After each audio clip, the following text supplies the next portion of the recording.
पिछले कुछ अरसे से फिल्मों की री रिलीज का सीजन चल रहा है। कई पुरानी फिल्में वापस दिखाई जा रही हैं। इसी कड़ी में आज एक और फिल्म फिर से रिलीज हुई है, रोहित शेट्टी की सिंघम। या सिम्बा थी शायद, नहीं शायद सूर्यवंशी थी, शायद सारी ही थी। माफ करना, गुस्से में थोड़ा इधर उधर निकला जा रहा हूं। तो बेसिकली बात यह है कि रोहित शेट्टी की कथित नई फिल्म में कुछ भी नया नहीं है।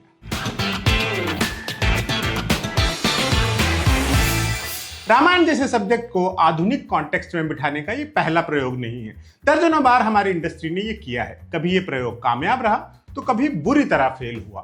एक बिखरा हुआ डिजास्टर तो हम पिछले साल ही देख चुके हैं।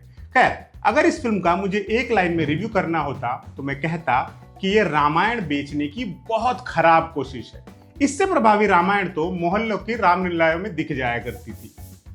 कहानी का सार यह है कि परम प्रतापी बाजीराव सिंघम अब कश्मीर में पोस्टेड है और सरकार ने उसे चीफ बनाते हुए एक नया यूनिट शुरू किया है, शिवा स्क्वाड। इस यूनिट की पहली कामयाबी है उमर हफीज नाम के एक टेररिस्ट को पकड़ना, जो सूर्यवंशी फिल्म के जमाने से फरार था।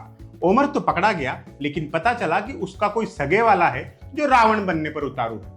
फिर वो करीना का किडनैप कर लेता है। उसे बजाने फिर राम, लक्ष्मण, हनुमान, गरुड़ देव, जटायु और दीपिका पादुकोण वगैरह सब रावण की तलाश में लंका जाते हैं और रावण के साथ दशहरा मनाकर वापस लौट आते हैं। यकीन जानिए, इसमें कुछ भी स्पॉइलर नहीं दिया है हमने। ये सब आप ट्रेलर में देख चुके हैं। इनफैक्ट ट्रेलर रिलीज के बाद जो जोक इंटरनेट पर चला था ना कि यही मुकम्मल फिल्म है, वो सही निकला। वाकई ऐसा ही है। फिल्म की शुरुआत में एक अच्छा चेज सीक्वेंस है। उसकी लोकेशन भी बहुत बढ़िया है। देखकर लगता है कि और कुछ हो ना हो, बढ़िया एक्शन तो देखने को मिलेगा। लेकिन ऐसा फिल्म भर नहीं हो पाता। कुछ एक और अच्छे एक्शन सीन्स हैं, लेकिन सिर्फ उनके लिए आप सिनेमाघर तक जाने की तकलीफ नहीं उठाना चाहेंगे। फिल्म का नैरेटिव कई बार कंफ्यूजन का शिकार लगता है।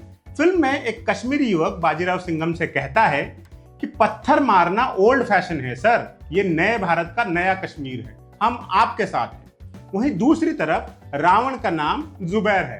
अन्नू कपूर खुश हो गए होंगे। खैर, रावण के जिक्र से याद आया, इतनी तूफानी स्टार कास्ट के बीच अर्जुन कपूर ही है जिनके हिस्से अच्छे सीक्वेंसेस आए हैं। वो बाकियों से तो बेहतर ही लगे हैं। बाकी सब किरदार तो महज कैरिकेचर्स लगते हैं। सिंघम, सिम्बा, सूर्यवंशी, सत्या, शक्ति, सबकी अपीयरेंस बेवजह लाउड है, जिसमें और भी तड़का बीजीएम लगाता है।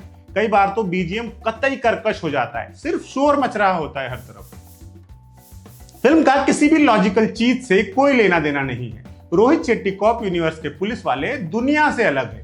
हमेशा हवाबाजी में रहते हैं, एविएटर ग्लासेस के बिना घर से बाहर नहीं निकलते, कोई ट्रैफिक रूल्स फॉलो नहीं करते, चलती गाड़ियों से रैंडमली कहीं भी उतर जाने का शौक रखते हैं और डायलॉग बाजी तो ऐसी करते हैं जैसे असली नौकरी डायलॉग मारने की ही हो। ऊपर से दुख की बात यह है कि किसी के लिए कोई दमदार डायलॉग लिखा भी नहीं गया है। वही घिसी पिटी बातें कि घर में घुसकर मारूंगा, मेरे बारे में गूगल कर ले, तेरी मौत मेरे हाथों लिखी है, अंतिम जीत सत्य की ही होती है, वगैरह वगैरह वगैरह।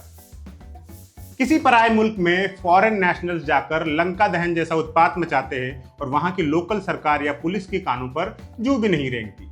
जटायु की रावण से भिड़ंत वाला इंटेंस सीन चल रहा होता है और वहां पर दया दरवाजा तोड़ दे जैसा हल्का डायलॉग आ जाता है। एक घोषित टेररिस्ट के आगे कई राज्यों की पुलिस असहाय है। वो जब चाहे जहां चाहे घुस जाता है और हमारी हाईटेक सिक्योरिटी फोर्सेस उसके आगे बेबस है। ये कतई कन्विंसिंग नहीं लगता। लेकिन फिर ये बात भी है कि फिल्म आपको कन्विंस करना चाह भी नहीं रही है। सिंघम अगेन जैसी फिल्म देखने आप पहले से ही बहुत कम उम्मीदें लेकर जाते हैं। फिर फिल्म आपसे कहती है, अच्छा बच्चू, हमसे होशियारी, और वो अपना बार और भी नीचे गिरा लेती है। फिल्म में बार बार नए भारत का जिक्र है। कोई रोहित शेट्टी से ये क्यों नहीं पूछ रहा है कि नए भारत में पुरानी कहानियां क्यों दिखा रहे हो सर? ऐसा नहीं है कि भारत में फॉर्मूला फिल्में बनना बंद हो गई हैं, बनती हैं और उनकी अच्छी खासी तादाद में ऑडियंस भी है। समस्या सिर्फ ये है कि आप कुछ तो नया एलिमेंट डालोगे ना, ताकि अपनी मेहनत का पैसा लगा रहे दर्शक को ठगा हुआ महसूस ना हो।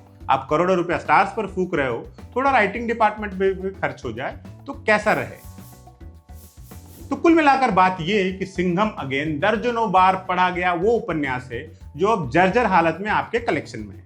आप इसके कथानक से इस हद तक परिचित हैं कि बीच से कितने ही पन्ने गायब हो जाए आपको फर्क नहीं पड़ने वाला, सब रटा हुआ है। तो अगर आप ओवर द टॉप डायलॉग सुनना चाहते हैं, उड़ती गाड़ियां, स्पेशली उड़ती हुई स्कॉर्पियो देखने के शौकीन हैं, अनरियलिस्टिक फाइट सीक्वेंस आपको लुभाते हैं, या राम के नाम पर कुछ भी कंज्यूम करने को आप लोग तैयार रहते, तो बेशक जाकर फिल्म के कलेक्शन में अपना कंट्रीब्यूशन दे आइए, वरना OTT पर तो आएगी ही।